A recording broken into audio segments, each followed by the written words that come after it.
So imagine you're about to start restoring your pride and joy and you come to do the easy bit, lace up a wheel, you've got your rim, you've got your hub, and you think, I'll just check it. Open the hub up and find that the cup and cone bearings are goosed. Not uncommon, really old stuff, particularly veteran era. They'll have been wet, they'll have had rust in there, potentially the grease that's been in there may have turned slightly acidic and started to erode the balls and the races. So what do? Well, it's bicycle technology, and sometimes you're lucky, you can go to the bike shop and you can get some bits and pieces and they'll, with a bit of modification, go in. Realistically, it's not the best solution. It would be far better to adapt it to take modern deep groove ball race bearings, which is what we're going to look at doing. Now, I'll not cover everything with this video, so we'll go into it a little bit later, but what I have is a hub that's already been machined to the correct ODs to take some ball races. So that was done before I got it. Somebody started the job and they hadn't finished it, so this is where we're at. Hope you enjoy it. Oh, child, have you been tidying my workbench again? I'm not going to find anything. Kids. Here we have a hub from a 1914 Allen motorcycle. As you'll see, looks just like a bicycle hub. There is very, very little difference in one of these. And the keen-eyed amongst you will notice that this has been apart before. This is really for demonstration purposes, so you can have a good look at what the insides of this actually look like. Hub will be made by British Hub Company. They have press-in end caps, which are put there to fox you and make you think that the whole thing's been pressed together or made out of some really complicated turning or casting, but it hasn't. Prise those off and you get to see the business end. You can see the ball bearings, and we have the cone, and this piece is the cup, and then you've got the wheel spindle through it. So I'm just going to quickly whip this apart and you can have a look and see exactly what's inside.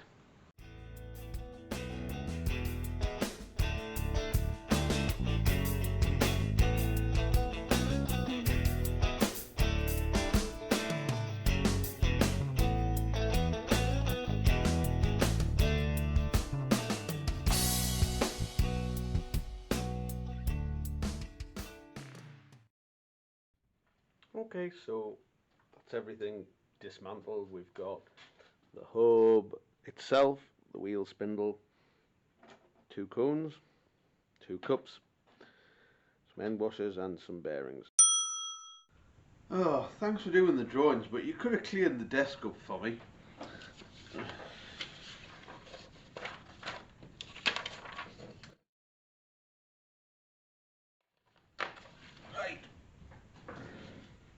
I thought we would just have a little look at what we've just dismantled so I can explain to you what all the components are and see where we're aiming for. Right, we'll do it quite briefly. So we've got a cross section of a hub here. Black item is the wheel spindle. Doesn't look very straight on this drawing, but you know, beggars can't be choosers. You have the cups, which are in orange. These are here. Now, that is this piece, remember, with the radiuses on it, the thread up the middle, and they sometimes have two flats on, screw them along the wheel spindle.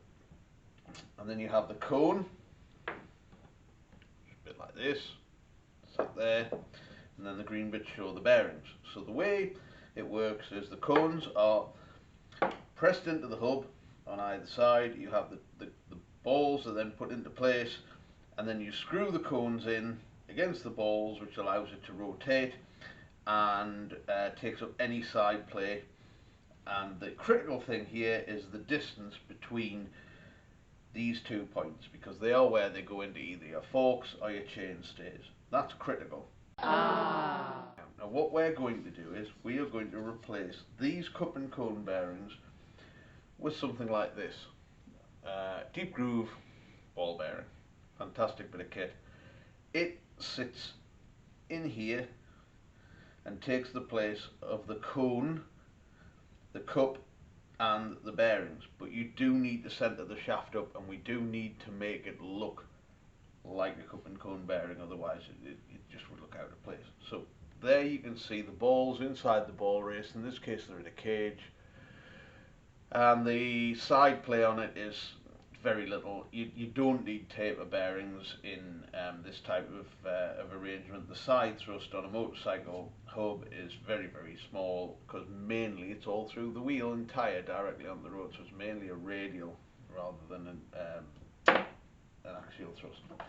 So this is the setup that we're going to aim for. Same hub.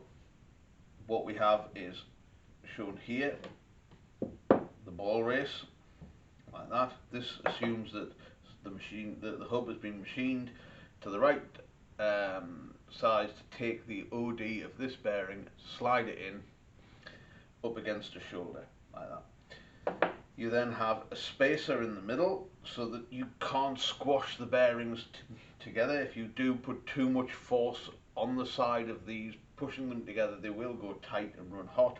So the spacer stops them doing that. So that spacer has a shoulder on it that is the same as the shoulder that's been machined in the hub. So that needs to be measured.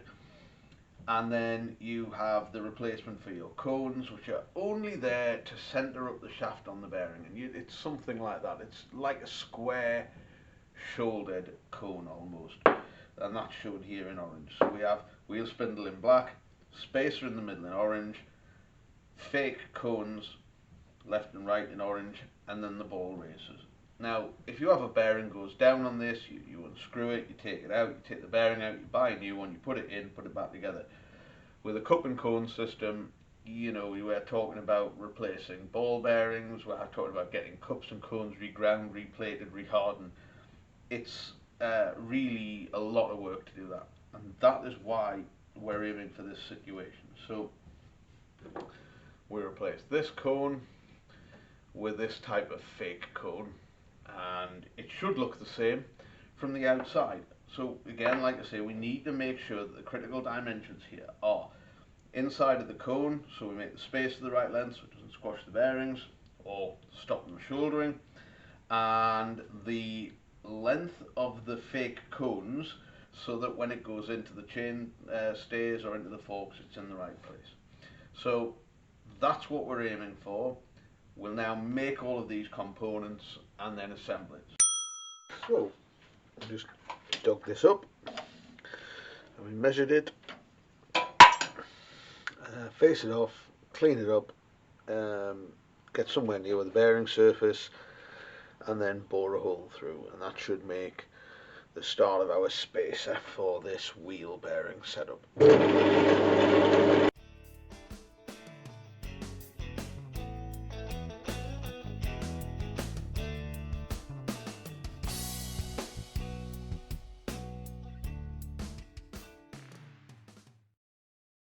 Okay, so we're going to do the bearing fit now at this end. Currently the size isn't that relevant because we can trim it down afterwards, so it just needs to be roughly 22, 23 mil, something like, well, over 22 mil, because it's 22 mil ID on the bearing.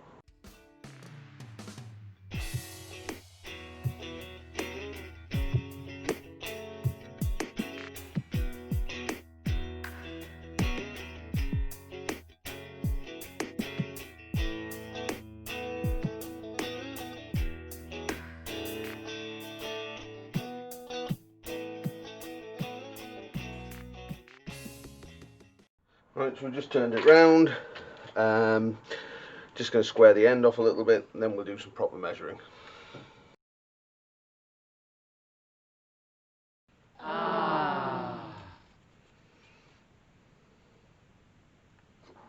Okay, time to fit up the four-jaw. I've done some measuring. I've worked out that we need to take 4 mil off the end of the turned length that I've produced. So that shouldn't be too bad to do. So first job is put it in the forge, clock it in. Then we'll centre the other end. There's very, very little material there, but there should be enough to get a centre on it. Then we'll move the chuck, the tool out in the chuck, so we clock it in where it's holding the bearing surface at this end. Hold the other end in the centre, and then we turn the bearing surface to diameter and the length, and then the distance piece will be done.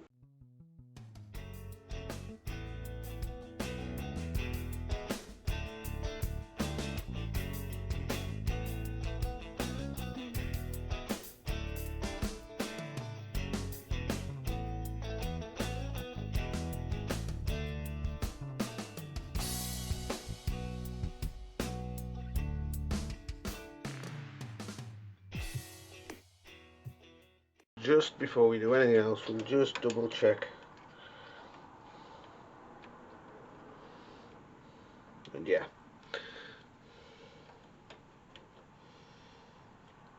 .7. Lovely.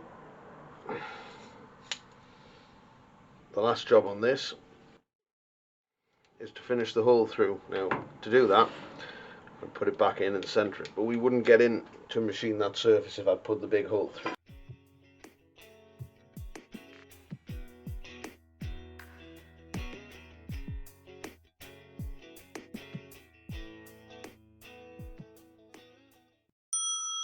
Next, we need to thread the spindle, which we make out of a piece of 1/2 inch EN16 material. We will be holding that in the collet chuck.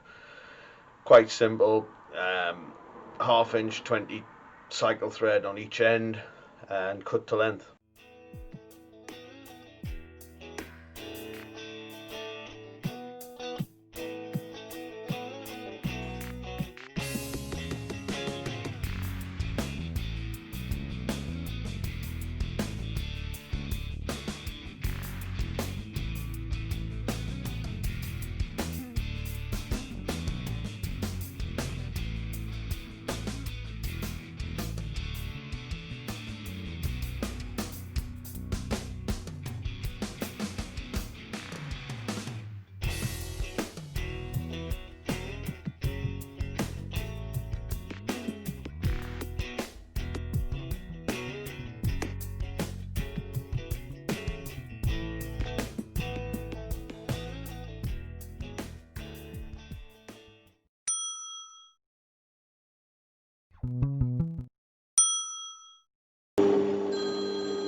Hi, Bob.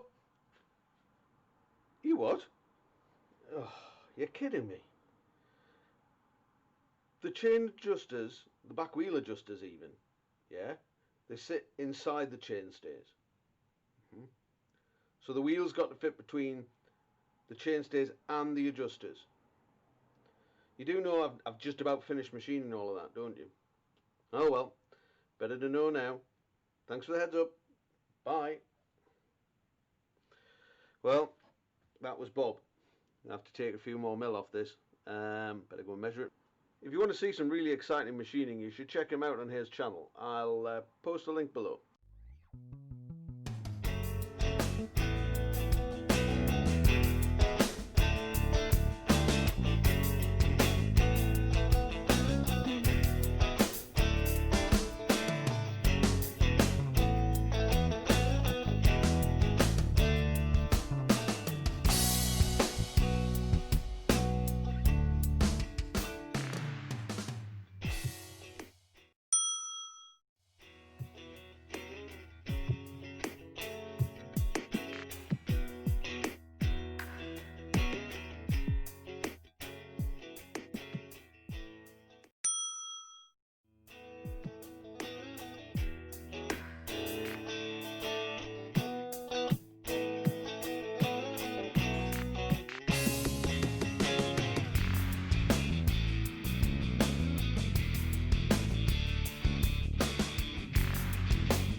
So now we've got all the bits made,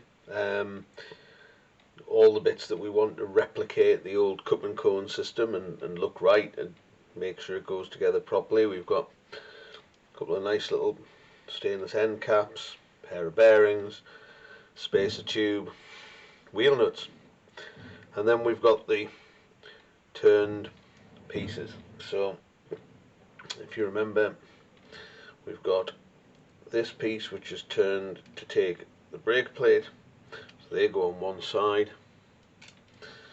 slight recess in that one just to make sure, a bit of relief, and then we've got this one on this side, and these sit nicely inside the end caps, which replicate the old-fashioned seals, but obviously there's no seals in there because the bearings are sealed bearings. So the way it all goes together, quite simply, wheel spindle in the middle, bearing on one side,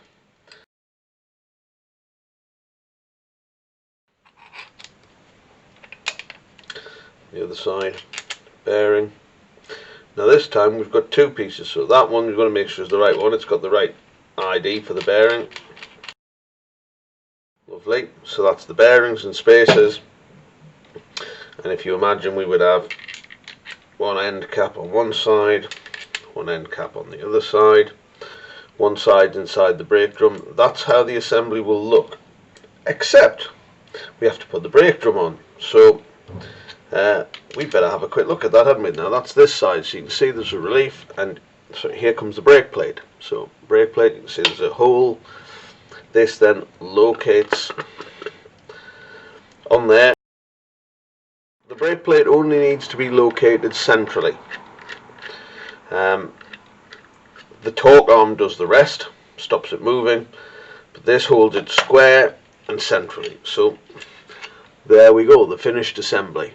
So the next thing to do is stick it at the wheel.